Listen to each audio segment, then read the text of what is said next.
இது மாவட்ட தேர்தல்கள் அலுவலகத்தின் செய்தியொன்றாகும்.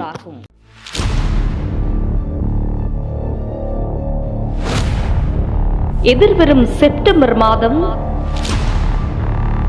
21ஆம் தேதி சனிக்கிழமை காலை 7 மணி முதல் மாலை 4 மணி வரை உங்கள் வாக்காளர் அட்டையில் உள்ள வாக்களிப்பு நிலையத்தை சரியாக இனங்கண்டு சென்று நீங்கள் விரும்பும் வேட்பாளருக்கான வாக்கினை சரியான முறையில் அளித்து நம் நாட்டிற்கான ஜனாதிபதியை தெரிவு செய்வீர்களாக. ஜனாதிபதி தேர்தலின் போது வாக்காளர் ஒருவர் எவ்வாறு வாக்களிக்க வேண்டும்? வாக்காளர் ஒருவர் தான் விரும்பும் வேட்பாளரது பெயர் மற்றும் சின்னத்திற்கு எதிரே வலது பக்கத்தில் உள்ள வெற்றுக்கூட்டில் 1 எனும் இலக்கத்தை இடுவதன் மூலம் தனது வாக்கினை அளிக்கலாம். வாக்காளர் ஒருவர் விரும்பினால் தனது 2வது விருப்பத் தெரிவையும் 3வது விருப்பத் தெரிவையும் குறிப்பிட முடியும். 2வது விருப்பத் தெரிவை குறிப்பிட விரும்பும் ஒருவர் தான் வாக்களிக்க விரும்பும் வேட்பாளருடைய பெயர் மற்றும் சின்னத்திற்கு எதிரே 1 எனும் இலக்கத்தை இடுவதன் மூலம் தனது வாக்கினை அளிக்கலாம். 2வது தெரிவிற்குரிய வேட்பாளர் மற்றும் சின்னத்திற்கு எதிரே 2 எனும் இலக்கத்தினை இடுதல் வேண்டும்.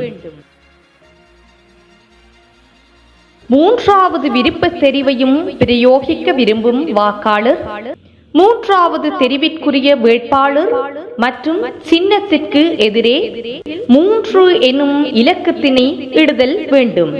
இவை ஏற்றுக்கொள்ளப்படும் வாக்கு.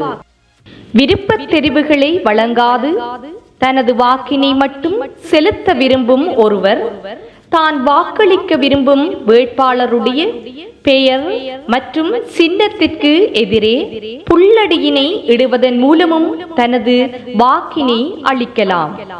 புள்ளடி இடுவதன் மூலம் தனது வாக்கினை அளிக்கும் ஒருவர் தனது 2வது 3வது விருப்ப தெரிவுகளை குறிப்பிட முடியாது. உங்களால் அளிக்கப்படுகின்ற வாக்குகள் நிராகரிக்கப்படுகின்ற சந்தர்ப்பங்கள்: 1 என அடையாளமிட்டு தமது வாக்கினை அளிக்காமல் 2வது 3வது விருப்பத் தெரிவுகள் மாத்திரம் அளித்திருந்தால் இது நிராகரிக்கப்படும் வாக்கு.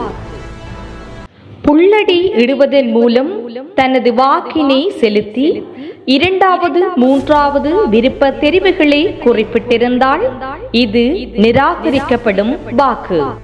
1ற்கு மேற்பட்ட புள்ளடிகளை பயன்படுத்தி வாக்களித்திருந்தால் இது நிராகரிக்கப்படும் வாக்கு. 3ற்கு மேற்பட்ட விருப்பத் தெரிவுகளை குறிப்பிட்டிருந்தால் அது நிராகரிக்கப்படும் வாக்கு.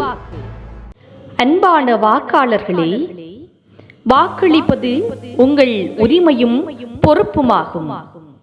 எனவே காலதாமதத்தை தவிர்த்துக் கொள்வதற்காக நேர காலத்துடன் உங்களுக்குரிய வாக்களிப்பு நிலையத்திற்கு சென்று வாக்களிக்குமாறு உங்களை அன்பாக வேண்டி நிற்கின்றோம்.